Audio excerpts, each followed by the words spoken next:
بسم اللہ الرحمن الرحیم۔ جب 23 ہجری میں حضرت عمر بن خطاب پر قاتلانہ حملہ ہوا اور وہ شدید زخمی حالت میں بستر پر تھے، مدینہ کی فضا سوگوار تھی۔ اسلام ایک عظیم دور سے گزر رہا تھا۔ فارس اور روم کی طاقت ٹوٹ چکی تھی، مگر اب سب کی نظریں اس سوال پر تھیں کہ اگلا خلیفہ کون ہوگا۔ حضرت عمر رضی اللہ تعالی عنہ نے اپنی بصیرت سے 6 رکنی شورا قائم کی۔ حضرت علی بن ابی طالب، حضرت عثمان بن عفان، طلحہ بن عبید اللہ، زبیر بن العوام، عبد الرحمن بن عوف اور سعد بن ابی وقاص 3 دن تک مدینہ میں مشوروں کا سلسلہ جاری رہا۔ آخرکار حضرت عبد الرحمن بن عوف رضی اللہ تعالی عنہ نے عوامی رائے لینے کے بعد حضرت عثمان رضی اللہ تعالی عنہ کے ہاتھ پر بیعت کی، اور یوں 24 ہجری میں خلافت عثمانی کا آغاز ہوا۔ حضرت عثمان رضی اللہ تعالی عنہ نرم خو، حلیم اور غیر معمولی سخی تھے۔ وہ وہی شخصیت تھے جنہیں رسول اللہ صلی اللہ علیہ وآلہ وسلم نے ذو النورین کا لقب دیا، کیونکہ آپ صلی اللہ علیہ وآلہ وسلم کی 2 صاحبزادیاں یکے بعد دیگرے ان کے نکاح میں آئیں۔ خلافت سنبھالتے ہی انہوں نے وہی سادگی اختیار کی جو پہلے خلفاء کی پہچان تھی، مگر ان کے دور کا آغاز ہی وسعتوں، فتوحات اور اندرونی آزمائشوں سے ہونے والا تھا۔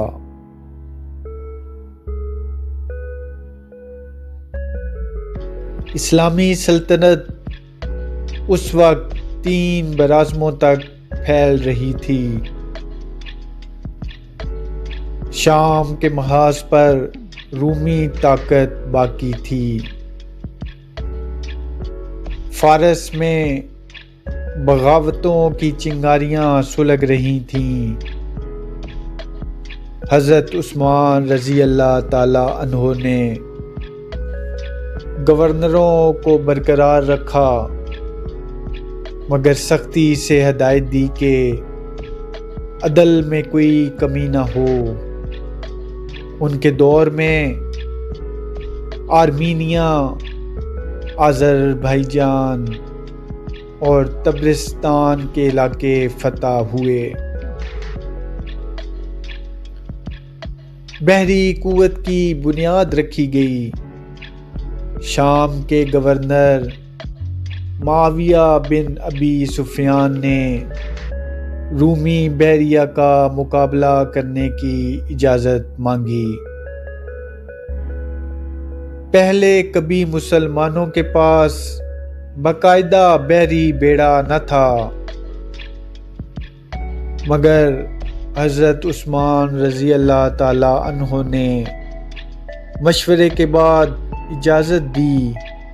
یوں پہلی اسلامی بحری جنگ ذات السواری میں رومی بیڑے کو شکست ہوئی۔ سمندر کی لہروں پر اسلام کا پرچم لہرانے لگا۔ لیکن سب سے بڑا کارنامہ وہ تھا جس نے قیامت تک کے لیے ان کا نام روشن کر دیا۔ اسلام پھیل چکا تھا، مختلف علاقوں کے لوگ قرآن مختلف لہجوں میں پڑھتے تھے۔ اختلاف کا اندیشہ بڑھنے لگا۔ آرمینیا کے محاذ سے خبر آئی کہ سپاہیوں میں قرات کے اختلاف پر جھگڑا ہو رہا ہے۔ حضرت عثمان رضی اللہ تعالی عنہ چونک اٹھے۔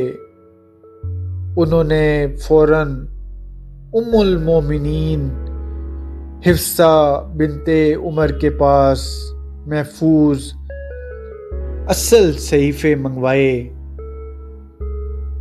جو حضرت ابو بکر صدیق رضی اللہ تعالی عنہ کے دور میں جمع کیے گئے تھے۔ ایک کمیٹی تشکیل دی جس میں زید بن ثابت پیش تھے۔ قریش کے لہجے کے مطابق قرآن کریم کے مستند نسخے تیار کیے گئے اور بڑے بڑے مراکز کو بھیج دیے گئے۔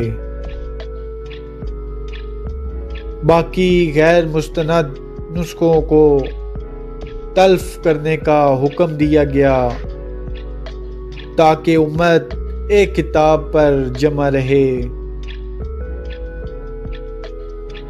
یہ فیصلہ وقتی طور پر کچھ لوگوں کو سخت لگا، مگر تاریخ گواہ ہے کہ اگر یہ قدم نہ اٹھایا جاتا تو شاید قرآن کی وحدت باقی نہ رہتی۔ آج پوری دنیا میں جو قرآن پڑھا جاتا ہے وہ اسی مصحف عثمانی کی صورت ہے۔ مدینہ میں بظاہر امن تھا، مگر دور دراز علاقوں میں کچھ عناصر بدگمانی پھیلا رہے تھے۔ کچھ لوگوں کو گورنروں سے شکایات تھیں، کچھ سیاسی مفادات کے اسیر تھے۔ مصر، کوفہ اور بصرہ سے چند گروہ مدینہ آئے۔ حضرت عثمان رضی اللہ تعالی عنہ نے دروازے بند نہ کیے بلکہ سب کو مسجد نبوی میں بلا کر بات سنی۔ کئی گورنر تبدیل کیے، اصلاح کی یقین دہانی کرائی، مگر ایک فتنہ خاموشی سے بڑھ رہا تھا۔ ایک شخص عبداللہ بن سبا کا نام تاریخ میں آتا ہے، جس نے مختلف علاقوں میں جا کر لوگوں کو بھڑکایا۔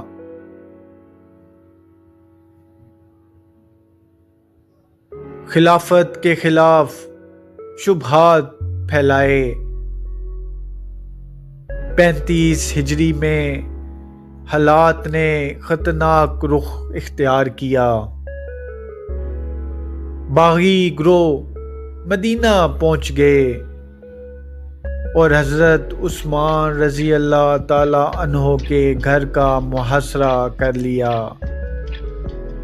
صحابہ رضی اللہ تعالی عنہ تلواریں لے کر دفاع کو تیار تھے، مگر خلیفہ نے حکم دیا کہ کوئی خون نہ بہائے۔ میں رسول اللہ صلی اللہ علیہ وآلہ وسلم کی امت میں پہلا شخص نہیں بننا چاہتا جس کی وجہ سے مسلمانوں کا خون بہے۔ 40 دن تک محاصرہ جاری رہا۔ پانی تک بند کر دیا گیا۔ صحابہ رضی اللہ تعالیٰ عنہ نے خفیہ طور پر پانی پہنچایا۔ حضرت علی رضی اللہ تعالیٰ عنہ کے صاحبزادے حسن بن علی اور حسین بن علی دروازے پر پہرا دیتے رہے۔ ایک دن باغی دیوار پھلانگ کر اندر داخل ہو گئے۔ حضرت عثمان رضی اللہ تعالیٰ عنہ اس وقت قرآن کی تلاوت میں مصروف تھے۔ روایت ہے کہ وہ سورہ بقرہ کی آیات پڑھ رہے تھے۔ ان کی اہلیہ نائلہ بنت الفرافسہ نے حملہ آوروں کو روکنے کی کوشش کی۔ ان کی انگلیاں کٹ گئیں، مگر باغیوں نے بے دردی سے وار کیا۔ قرآن کے اوراق پر خون کے قطرے گرے۔ 18 ذوالحجہ 35 ہجری کو ایک عظیم خلیفہ شہید ہو گیا۔ مدینہ سناٹے میں ڈوب گیا۔ وہ شخص جس نے اپنی دولت اسلام پر نچھاور کی، جس نے مسجد نبوی کی توسیع کرائی، جس نے بحر روما خرید کر مسلمانوں کے لیے وقف کیا، آج اپنے ہی گھر میں مظلومانہ شہید کر دیا گیا۔ ان کی شہادت کے بعد امت ایک نئے دور میں داخل ہوئی، جس میں آزمائشیں اور خانہ جنگیاں تھیں، مگر حضرت عثمان رضی اللہ تعالیٰ عنہ کی زندگی صبر، حیا، سخاوت اور قرآن سے محبت کی مثال بن کر رہ گئی۔ ان کا دور فتوحات، انتظامی اصلاحات اور قرآن کی حفاظت کا سنہری باب ہے، اور ان کی شہادت ایک ایسا سانحہ جس نے اسلامی تاریخ کا رخ بدل دیا۔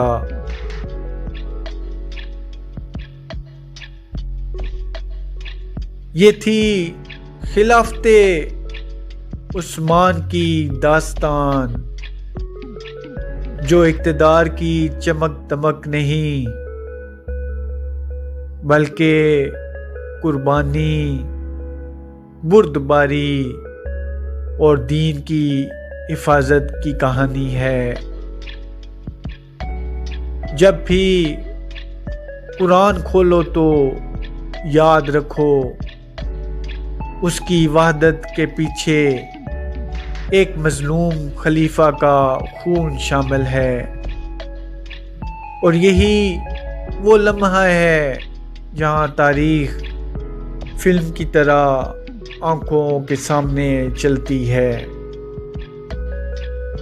ایک درویش صفت حکمران، ایک محصور گھر، ہاتھ میں قرآن اور دروازے پر فتنہ۔ امید ہے آج کی یہ ویڈیو آپ کو اچھی لگی ہوگی۔ ہمارے چینل کو سبسکرائب کریں۔ بہت بہت شکریہ۔